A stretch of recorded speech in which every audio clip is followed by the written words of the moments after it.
राम राम दोस्तों, भीकाराम डेंडान चैनल पर आपका हार्दिक अभिनंदन एवं स्वागत है। दोस्तों, सबसे पहले से मैं आपसे निवेदन करना चाहता हूं कि अभी तक आप मेरे चैनल पर नए हो तो प्लीज चैनल को सब्सक्राइब करें और वीडियो को लाइक करें, अपने दोस्तों में शेयर करें और कमेंट बॉक्स में जरूर लिख करके बताएं कि प्रसंग कैसा लगा।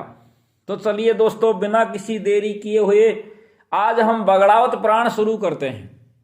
और बगड़ावत पुराण में शुरू से लेकर के एंड तक जो भी घटना घटी, क्या क्या लीला हुई, सारी लीलाओं को मैं आपको मेरे YouTube चैनल के माध्यम से बताऊंगा।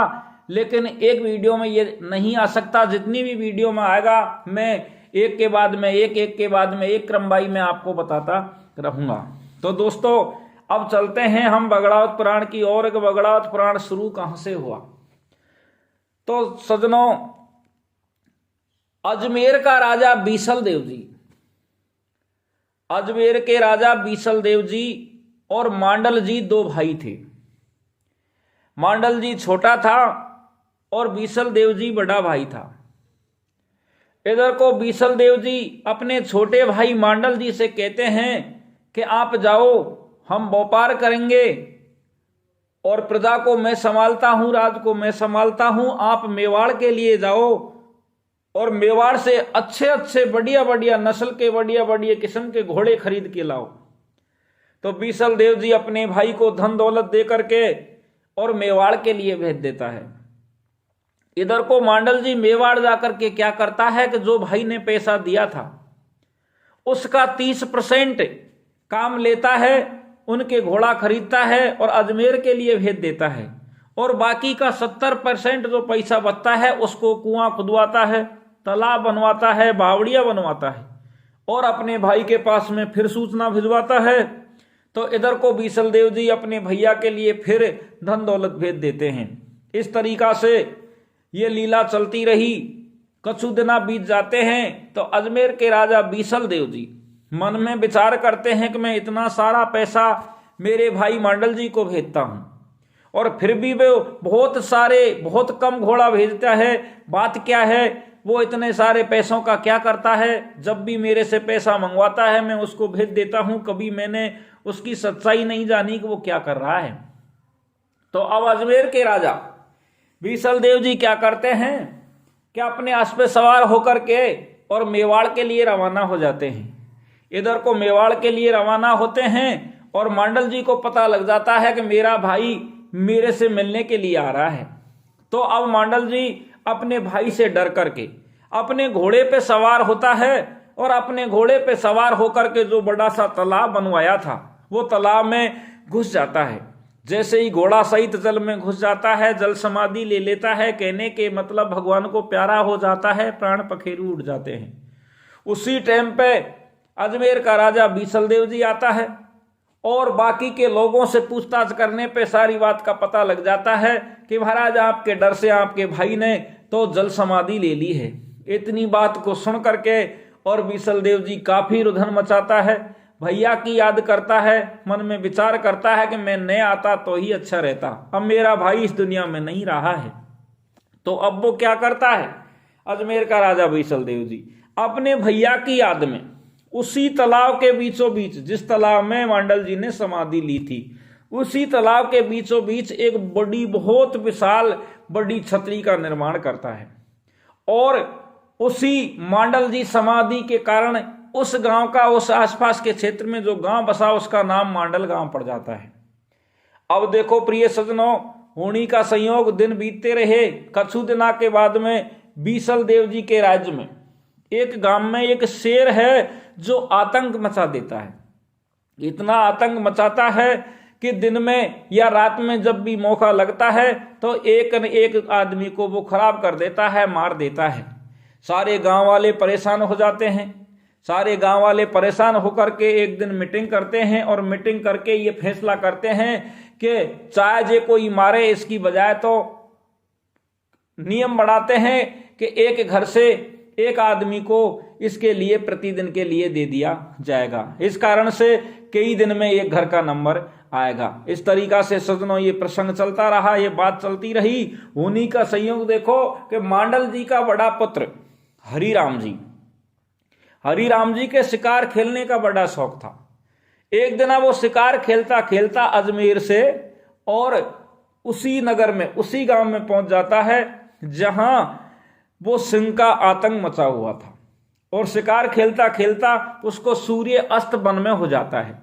सूर्य अस्त वन में हो जाता है, वो इधर उधर को ढूंढता है और मन में विचार करता है कि चलो कोई गांव में चलना चाहिए, गांव में चल करके रात काटनी चाहिए, सुबह फिर अपनी राजधानी को चलेंगे। तो वो उसी गांव में पहुंच जाता है। गांव में जाकर के एक घर के दरवाजे पे जाके आवाज लगाता है कि भाई इसमें कोई होगा, अगर इसमें कोई हो तो दरवाजा खोले और मैं रात रात रुकना चाहता हूं। तुरंत आवाज को सुन करके एक बूढ़ी माँ दरवाजा खोलती है और कहती है कि बेटा तू कौन है। तो अब हरिराम जी उसको परिचय नहीं देते हैं, कहते हैं कि माँ मैं तो एक राहगीर हूं, रास्ते चलते चलते भटक गया, मुझे रात्रि हो गई, मुझे रात रात रुकना है, सुबह मैं मेरे अपने नगर को, अपने गांव को चले जाऊंगा। बुढ़िया कहती है कि बेटा रुक सकते हो, कोई दिक्कत नहीं है। बुढ़िया उसको खाना भी खिलाती है और उसको सुला देती है। इधर को बुढ़िया क्या करती है, फिर खड़ी होती है, खड़ी होकर के अपने बेटे को पुचकारती है, दुलारती है, लाड करती है, उसको खाना खिलाती है। और खाना खिलाती भी है और रोती भी जाती है। इस तरीका से रोती रही और हरिराम जी ये दृश्य को देख रहे थे। तो हरिराम जी पे ये दृश्य सहा नहीं गया, वो तुरंत अपने बिस्तर से खड़ा होता है और खड़ा होकर के बुढ़िया से पूछता है कि माँ ये बताइए कि तुम तुम्हारे पुत्र को इतने प्यार से खाना खिला रही हो और फिर भी तुम्हारी आंखन में आंसू क्यों आ रहे हैं, क्या कारण है इसका, मुझे साफ साफ बताइए। तो बुढ़िया माँ रोती हुई वो सिंह के बारे में सारी बात बता देती है कि बेटा यहाँ एक शेर ने आतंक मचा दिया है और हम गांववासी ने एक नियम बना लिया है जो एक घर से एक आदमी दे देते हैं। पहले कुछ दिन पहले मेरा बड़ा बेटा था, वो भी शिकार के चक्कर में मैं उसी सिंह के भेंट चढ़ गया और आज मेरे ये छोटे बेटे का नंबर है। मेरे दोनों बेटे मर जाएंगे आज के बाद में और जब मैं किसके सहारे जीऊंगी। इतनी बात को सुनकर के हरिराम जी को मन ही मन बड़ा गुस्सा आता है, क्योंकि राजान का कंवर था। लेकिन बुढ़िया मैया से कुछ नहीं कहता है और बुढ़िया मैया से ये बात कहता है कि मैया आज ही नहीं अपने बेटे को जीवन भर देखोगी, चिंता करने की कोई बात नहीं है, क्योंकि मैं तुम्हारे बेटे की जगह आज वो शेर का शिकार बनने के लिए मैं खुद चला जाऊंगा, उसकी भूख को मैं मिटाऊंगा। बुढ़िया मना करती है कि बेटे भगवान के समान होता है, अतिथि आता है दर पे जो, अतिथि देव हो के अतिथि तो एक परमात्मा के समान होता है। मेरे बेटे के प्राण बचाने के चक्कर में मैं तुझे नहीं भेजना चाहती। लेकिन हरिराम जी नहीं मानता है, बुढ़िया के पैर पकड़ता है। बुढ़िया बड़ी प्रसन्न होती है और प्रसन्न होकर के कहती है कि बेटा तू जा सकता है। तो रात्रि जैसे ही होती है, इधर को हरिराम जी जंगल में चले जाते हैं। जंगल में जाते हैं लेकिन वो आटा साथ में ले जाते हैं और आटा गूंद के लगा के और एक माटी का जैसा पुतला बनाते हैं मनुष्य का, इसी तरीका से एक आटे का पुतला बना के एक झाड़ियों के झुरमुट के सहारे पास में रख देते हैं। इधर को हरिराम जी झाड़ियों के झुरमुट में छिप जाते हैं। जैसे ही वो सिंह का टाइम हुआ, शेर का टाइम हुआ, शेर निकला और वो आटे के पुतले को देख करके समझ रहा था कि प्रतिदिन की भांति कोई मनुष्य ही है। एकदम से वो झपट्टा मारता है और इधर को हरिराम जी झाड़ियों में छुपा हुआ तुरंत निकलता है, अपनी तलवार से खींच करके और शेर की गर्दन पे वार करता है, जिससे उसके धड़ अलग हो जाता है और उसकी गर्दन अलग हो जाती है। कहने का मतलब सिंह के प्राण पखेरु उड़ जाते हैं। बड़ा प्रसन्न होता है, प्रसन्न होकर के मन में विचार करता है अब क्या करूं, ये सिंह का शेर का जो शरीर है ये पड़ा रहने दीजिए और मैं इस शीश को उठा लेता हूं। तो वो शेर के शीश को उठा करके और अपनी जो तलवार खूनों से रंगी हुई थी उसको साफ करने के लिए चल देता है और वो रातों रात कहां पहुंच जाता है, पुष्कर घाट पे। पुष्कर घाट पे जाता है और जाकर के अपने हाथ पैर धोता है, अपनी तलवार को धोता है। उसी टाइम पे लीला क्या होती है कि उसी पुष्कर घाट के आसपास एक छोटा सा गांव था और उसमें एक लीला सेवड़ी नाम की एक स्त्री रहती थी, जो जाति से ब्राह्मण थी। और उसके एक नियम था कि वो प्रतिदिन सुबह सुबह सूर्योदय होने से पहले पुष्कर घाट पे जाती है, जाकर के स्नान करती है। स्नान करने के बाद में बड़ा भगवान का पूजन करती है, उसको नीर चढ़ाती है और उसके बाद में वो किसी भी इंसान का मुख देखती है। जब तक उसकी भक्ति पूरी नहीं होती, जब तक वो किसी भी इंसान का मुख नहीं देखती है, उसके ये प्रतिज्ञा थी। इधर को वो लीला सेवड़ी है जो स्नान करके और बड़ा भगवान का पूजन कर रही थी। उसी टाइम पे हरि राम जी अपनी तलवार को धोकर के म्यान में दे रहे थे। जैसे ही आवाज आती है, लीला सेवड़ी पीछे मुड़ के देखती है, पीछे मुड़ के देखती है। इधर को हरि राम जी डर जाते हैं लीला सेवड़ी से और वो मन में विचार करते हैं कि अनर्थ हो गया, इसके तो प्रतिज्ञा है, ये मनुष्य का मुख नहीं देखती। तो वो सिंह को जो शीश था उसके पास में उसको उठाता है और अपने सिर के सामने कर लेता है।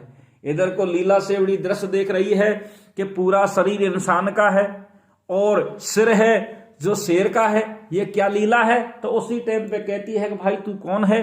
तेने मेरे साथ में धोखा किया है। अब मेरी होने वाली संतान ऐसी होगी जिसके मुख तो शेर का होगा और सारा शरीर इंसान का होगा। अब आप मेरे साथ में शादी कीजिए। इतनी बात को सुन करके और हरिराम जी मन में विचार करते हैं कि ऐसी पतिव्रता, ऐसी सतवंती लड़की मुझे कहीं भी नहीं मिल सकती जो शादी नहीं हुई, शादी से पहले अपने बच्चे के बारे में सारी बात बता रही है। तो हरिराम जी लीला सेवड़ी से शादी कर लेते हैं। शादी कर लेते हैं। शादी करने के बाद में अपने नगर को आ जाते हैं। नगर को आते हैं। कछु दिना के बाद में परमात्मा की लीला, लीला सेवड़ी के एक पुत्र होता है और पुत्र भी कैसा होता है जैसा उसने कहा। सिंह का तो सिर है, मुख है और पूरा शरीर है जो मनुष्य का है। अब जैसे ही वो पुत्र पैदा होता है और हरिराम जी वो पुत्र को लेकर के मन में विचार करते हैं कि ये देखने में अच्छा नहीं है, चले इसको मैं कहीं फेंक के आता हूं। तो वो लीला सेवड़ी के पास में जापा में से ही उठा करके और एक बाग में पहुंच जाता है। बाग में जाकर के एक बड़े से बरगद के पेड़ को देखता है। बरगद को पेड़ को जैसे ही देखता है तो बरगद के पेड़ के अंदर एक खोखला बना हुआ था, उसमें वो बच्चे को रख देता है। बच्चे को रख के और हरिराम जी वापस चला जाता है। और इधर को वो बाग का माली है जो अपने बाग में घूमने के लिए आ जाता है। बाग का माली अपने बाग में घूमने के लिए आता है और बाग को हरा भरा देख करके बड़ा प्रसन्न होता है, क्योंकि बाग पहले सूखा था और जब से वो बच्चा उस खोखले में रखा गया उस दिन से वो हरा हो गया। तो अब बाग का माली बड़ा प्रसन्न होता है। तो फिर अपने अंदर बाग में भी घुस जाता है, सारे वृक्षों को देखता है, टटोलता है और अनुभव करता है कि हे भगवान आपकी क्या लीला है। उसी टाइम पे जैसे जैसे वो बाग के अंदर जाता है और बरगद के पेड़ में से बच्चे की रोने की आवाज आती है। रोने की आवाज आती है तो वो बरगद के पेड़ के पास में जाकर के खोखला में से वो बच्चा को उठाता है और वो बच्चा को देख करके माली भी घबरा जाता है कि हे भगवान क्या लीला है। पूरा शरीर आदमी का है और इसका सिर है जो शेर का है। तो अब मन में विचार करता है कि मैं इस बच्चे को राजा के पास में ले चलता हूं। तो वो बाग का माली वो बच्चे को उठाता है, अपनी गोद में लेता है और अजमेर के राजा बीसल देव जी के पास में पहुंच जाता है। बीसल देव जी वो बच्चे को देख के हैरान हो जाता है, लेकिन सारी नगरी में डोंडी पिटवाता है, मंत्रीन को कहता है, जल्लादों से कहता है, अपने गुप्तचरों से कहता है और सारी बात का पता लगवाता है। तो जब पता लग जाता है कि हरि राम जी की ये संतान है और इसी तरीका से लीला सेवड़ी के वरदान से ये इस तरीका की संतान हुई, तो वो भी बड़ा प्रसन्न होकर के और अब राजा बीसल देव जी उस बच्चे का लालन पालन करने का जिम्मा स्वयं ले लेते हैं और लालन पालन करने के लिए उसी बाग में एक ब्राह्मण को नियुक्त कर देते हैं कि आज से इस बच्चे का लालन पालन तू करेगा। तो अब ब्राह्मण उस बच्चे का लालन पालन करता है और राजा बीसल देव जी उस बच्चे का नाम बाघ सिंह रख देते हैं और वो बच्चा है जो बाग में ही खेल कूद करके और बड़ा हो जाता है। तो चलिए दोस्तों, आज का प्रसंग हम इस तरीका से यहां तक ही विराम देते हैं कि बाघ सिंह का जन्म हो जाता है। राम राम दोस्तों।